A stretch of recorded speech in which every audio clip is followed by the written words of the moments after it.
Não faço a menor ideia de quando foi meu primeiro contato com essa maravilhosa animação, mas o caso de amor surgiu de imediato, é aquilo que a gente chama de amor à primeira vista. O Yu-Gi-Oh! Foi criado pelo japonês Takahashi Kazuki, ou Kazuki Takahashi, e eu lembro do nome dele escrito no canto inferior das cartinhas que eu tinha. Lembro também quando eu ia comprar no joguinho de videogame, tava o nomezinho dele lá. Na parte superior da carta, eu também me recordo, ficava o logo da desenvolvedora de jogos, a Konami. E o jogo, Yu-Gi-Oh! Se popularizou no Brasil por meio do desenho, que era exibido na TV Globinho. E eu, obviamente, assistia o desenho todas as manhãs antes de ir pra escola. As cartinhas também tinham uma versão de videogame que se chamava Yu-Gi-Oh! Forbidden Memories, e esse eu joguei demais com os meus amigos, porque ele rodava no console nostálgico que era o PlayStation 1. E uma curiosidade do canal Beta, esse é um quadro que está sendo inaugurado agora, então o editor vai fazer uma vinheta legal aí.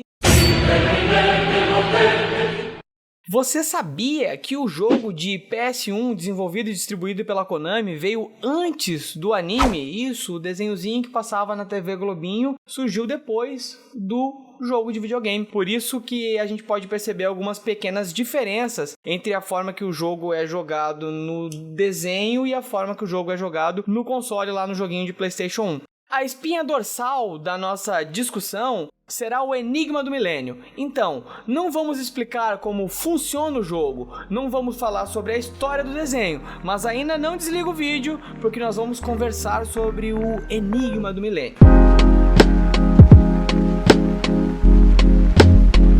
O Enigma do Milênio é uma das 7 relíquias do milênio utilizada por habitantes do Antigo Egito. Dentre esses habitantes que jogavam o Jogo das Trevas, houve o que mais se destacou.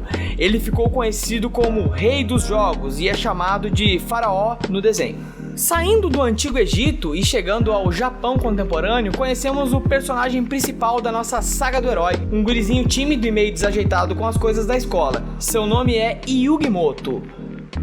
O Yugi possui um artefato que o ajuda na hora do duelo.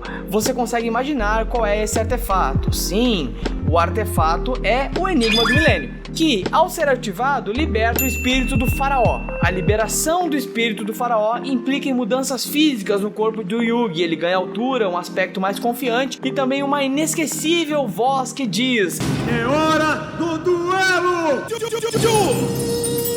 É legal falar essa parte assim mais informal, porque eu lembro das cartinhas que o programa do Gilberto Barros, ele mesmo, o Leão, do Fecha os Olhos e Sinta, fez um especial dizendo que o Yu-Gi-Oh! Era do demônio. Será que alguém lembra desse especial? O fato é que o Yu-Gi-Oh! É realmente do demônio, porém a percepção de demônio no Oriente é diferente da percepção nossa, essa percepção ocidental e cristã. Muitos jovens que tiveram seus baralhos enterrados e perdidos, destruídos pelos seus respectivos responsáveis, devem cobrar do Gilberto Barros por ele ter feito isso. Se você teve o baralho perdido nessa época, comenta aqui embaixo a sua frustração. Vamos criar um grupo de lamentações sobre baralhos perdidos do Yu-Gi-Oh! Enquanto o duelo segue, as vozes do Yugimoto e do faraó se alternam em diálogos mentais entre as duas consciências que ocupam o mesmo corpo. Isso nos direciona à reflexão de um dos grandes pais da ciência moderna, perturbador do sono de alunas e alunos que não gostam de matemática. Ele mesmo, o filósofo francês René Descartes.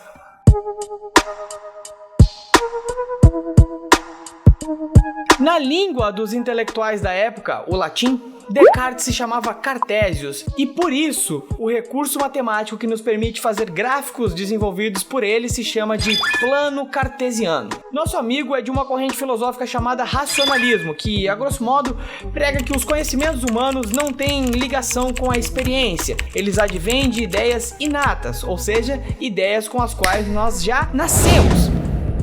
Segundo Descartes, é impossível que tenhamos, por exemplo, uma ideia de infinito que venha da experiência, já que somos seres finitos e impossibilitados de experimentar o infinito. Como a experiência do infinito seria possível? Nós só conseguimos desenvolver o conceito de infinito por ele ser uma ideia inata, segundo o René Descartes. Com a intenção de validar o seu argumento, o Descartes resolveu reduzi-lo ao absurdo. Esse fato é expresso em seu livro Meditações Metafísicas, ou será no discurso do método? Se você sabe, deixa a resposta aqui nos comentários pra gente. e ficou conhecido como a dúvida metódica. Com alguns testes simples, podemos ver que os sentidos nos enganam. Um sonho me faz sentir coisas que na verdade não estão acontecendo. A gente sonha com determinados barulhos e esses barulhos no sonho podem ganhar um contexto totalmente diferente do contexto real. Mais ainda, se eu enfiar um pau na água, a malícia, ele vai parecer torto para a minha visão, mas ao tocá-lo, verei que ele permanece reto. Então, qual sentido está certo? Qual está me enganando? Será a minha visão ou será o meu tato? Definitivamente não podemos confiar nos sentidos, segundo Descartes. A matemática e a lógica podem ser aspectos totalmente confiáveis, não é? Mesmo quando estamos sonhando, 2 mais 2 permanece 4 e se A é igual a B e B é igual a C, então C é igual a A. Esses princípios não deixam de existir, certo? Certo! No entanto, Descartes deu uma viajada. O argumento dele é o seguinte, vamos viajar junto com Descartes. Vamos supor que existe um deus do mal, e na verdade 2 mais 2 é igual a 5. Mas o deus do mal sempre me engana quando eu faço operações matemáticas. E isso me faz acreditar que 2 mais 2 é igual a 4, quando o resultado real é que 2 mais 2 é igual a 5. A cartada... É muito bom usar cartada falando de Yu-Gi-Oh! A cartada final do Descartes é a seguinte: eu posso duvidar de tudão, da matemática, dos sonhos, dos sentidos, da lógica e até das relíquias do milênio. Porém, para que eu duvido disso tudo, eu preciso estar pensando. Para duvidar, eu preciso pensar. E eu não consigo duvidar que eu estou duvidando. Ou melhor, não consigo parar de pensar. Pensar que não estou pensando é pensar. Descartes concluiu: a primeira certeza indubitável é sobre o pensamento. Se eu penso, eu existo. Ou melhor, cogitum ergo sum. Penso, logo existo. Vocês alguma vez já escutaram essa frase, eu acredito.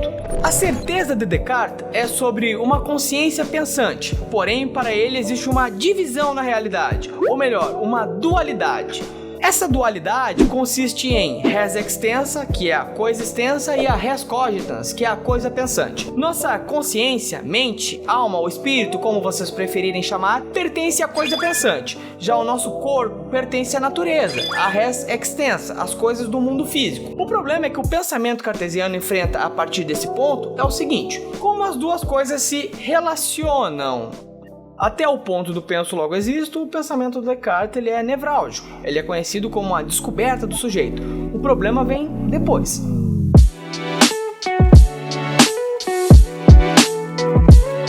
Como é possível algo infinito, no caso, nosso espírito, caber em um corpo finito? Como algo imaterial afeta o funcionamento de algo material? Como o faraó do Antigo Egito pode dar dicas de jogadas infalíveis para um jovem meio perdido na vida?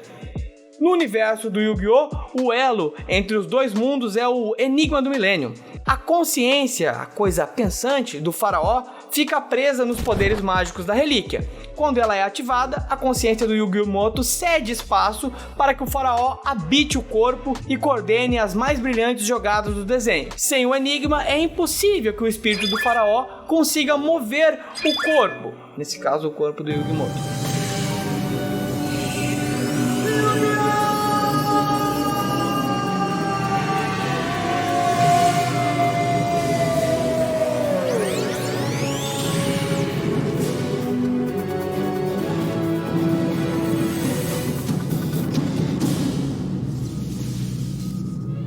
O quê? Agora, Kaiba. É melhor se preparar, porque chegou a hora do duelo. Há uma luta entre Yugi e seu rival amigável, o Seto Kaiba, em que a decisão de Yugimoto e do faraó são moralmente divergentes. O faraó quer atacar e ganhar o duelo. Yugimoto quer desistir, porque Kaiba diz que cometerá suicídio se perder. Com efeito, o corpo, a res extensa, fica paralisada diante do impasse, visto que as duas consciências têm poder de agir sobre ele. Graças ao poderzinho do enigma, podemos extrair disso que o eu verdadeiro, tanto do Yugimoto como do faraó Anthem, não são seus corpos, não são nada que deriva da res extensa, mas são as consciências, as res cogitans, igualzinho à proposta filosófica do Descartes. I am my turn. E vocês? Acreditam que há uma diferença entre mente e corpo? Ou o que chamamos de mente é um reflexo do que acontece materialmente no cérebro? Conte para nós nos comentários, clique no sininho e se quiser ver mais vídeos que discutam filosofia da mente ou qualquer outro assunto filosófico, manda pra gente, deixe o seu like e o like da sua consciência. Compartilhe com seus amigos, eu aguardo vocês no próximo vídeo para mais trocadilhos com cartadas e descartadas.